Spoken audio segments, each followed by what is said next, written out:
something has shifted in Baltimore, and it wasn't small. After that embarrassing loss to the Bengals, everything flipped, and suddenly John Harbaugh's name exploded right into the middle of a heated conversation. The team started the season on the wrong foot, tried to bounce back, and then fell right back into the same hole.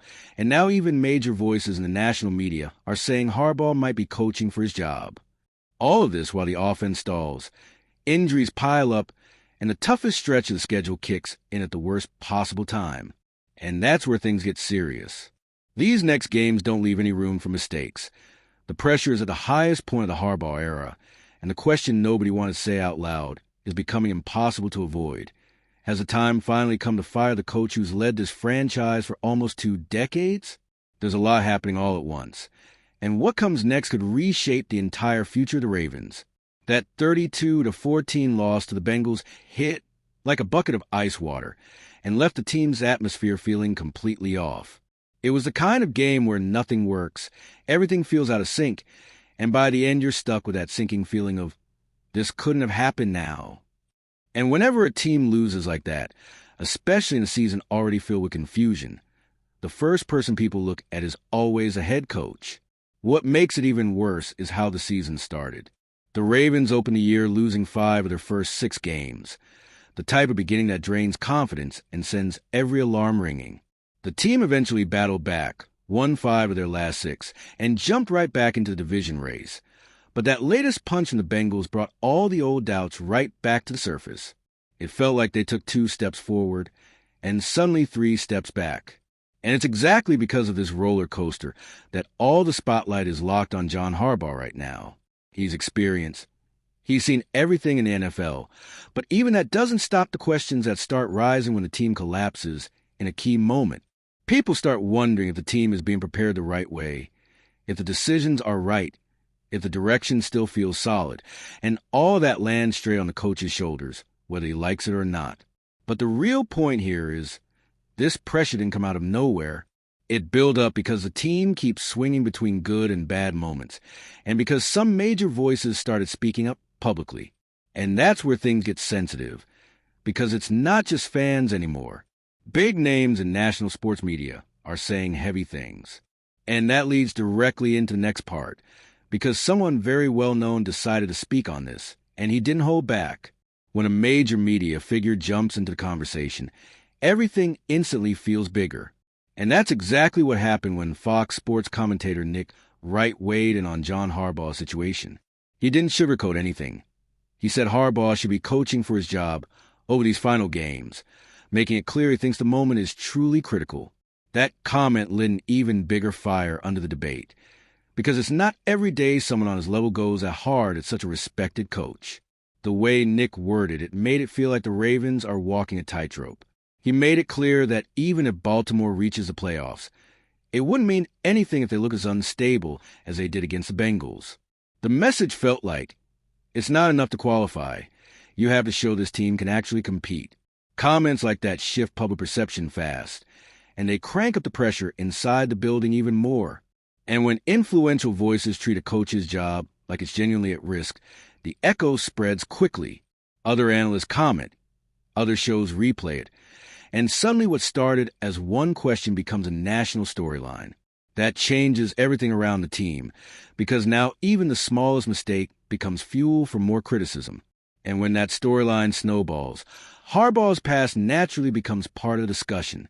That's where things get interesting, because Harbaugh isn't just another coach. He has a massive resume, real success, and a reputation most of the league respects. And that's exactly why the next part adds balance to the conversation. It reminds everyone there's a lot more to this situation than just a rough stretch. When you look at John Harbaugh's track record, it's hard to ignore the weight of what he's done. 18 seasons as the Ravens head coach with only 2 losing years. A regular season record of 178 to 110, 24 playoff wins, and a Super Bowl title. Those numbers don't belong to just any coach. They belong to someone who knows how to lead, how to build, and how to keep a team competitive through pretty much anything. And even with all that, this season was completely out of the ordinary. No team in the league can stay strong after losing so many key players at the same time. Lamar Jackson hurt, Roquan Smith missing weeks, Marlon Humphrey, Kyle Hamilton, Ronnie Stanley. The list just kept growing.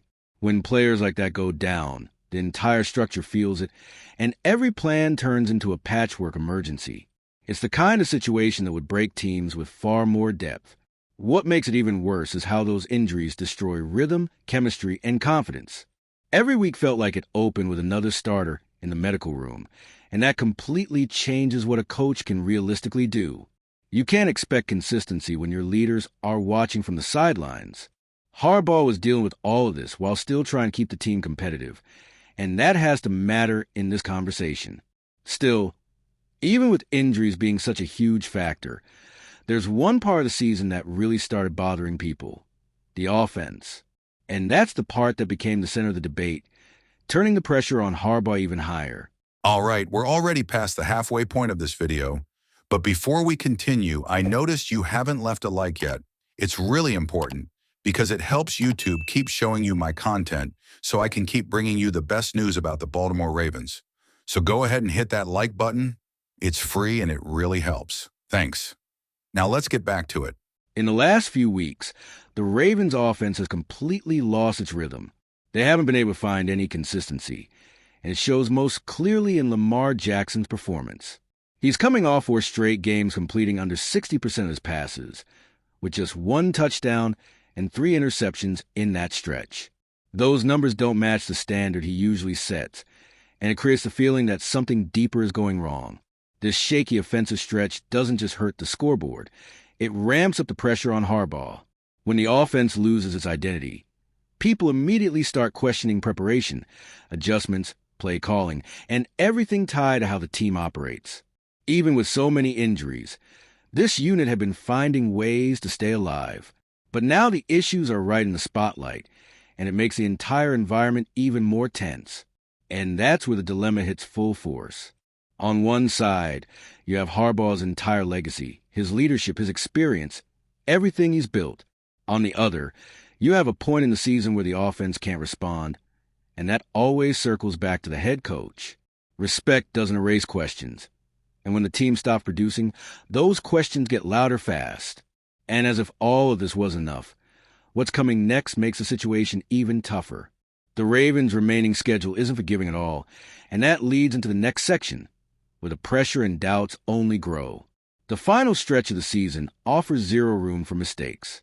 The Ravens still have 2 games against the Steelers, plus matchups with the Bengals, Patriots, and Packers. It's a brutal path for any team, especially one trying to balance performance issues, outside pressure, and a long list of injuries. Every game becomes basically a must-win, and Harbaugh carries the responsibility of preparing a team that simply can't afford another slip. The challenge gets even heavier because these aren't simple matchups. These are rivalry games, familiar opponents, environments where every detail matters. That put Harbaugh in a spot where he has to rebuild internal confidence while adjusting a team that still hasn't found its best version this season. It's a complicated scenario, but it's also the type of stretch that usually defines a narrative of an entire year. And while all of this unfolds, another question starts creeping in. If the team really does decide to move on, who takes over? The article makes it clear this isn't a simple answer. Replacing a coach with Harbaugh's reputation and experience isn't something you figure out overnight. Finding someone capable of leading, organizing, and keeping a team competitive at Baltimore's standard will be a much harder task than it looks. That uncertainty creates a whole different atmosphere around the team because it shows there isn't an easy solution. And it's exactly that mix of doubts, pressure, and obstacles that closes this debate. A debate that could become even bigger depending on what happens over the next few weeks. In the end, everything we've seen this season circles back to one point. The pressure on John Harbaugh has never been higher. The loss to the Bengals, the heavy national criticism, the offensive collapse, the injuries that tore the team apart, and a brutal schedule pushed Baltimore to a breaking point few expected. Now, the weight of the next games is massive because what happens here won't just decide the season. It could define the future of an entire era. And with all of that in mind, it's hard to avoid the question that has taken over the city. Do you still believe Harbaugh is the right man to lead this team? Whatever the answer is, one thing is undeniable. This is one of the most decisive moments Baltimore has faced in years. The franchise needs stability, identity, and leadership at a time when everything feels uncertain. And it's that exact mix of pressure, doubt, and anticipation that makes what comes next so critical. Because whether people like it or not, the ending of this story could reshape the Ravens' future for a long time. And if you, just like me, are passionate about the world of football and want to learn more about the Ravens' legacy, don't leave this video without sharing it with that friend who is also a Baltimore Ravens fan and will love this content. See those video suggestions on your screen? The first one was handpicked just for you, and the other is a recommendation from YouTube itself.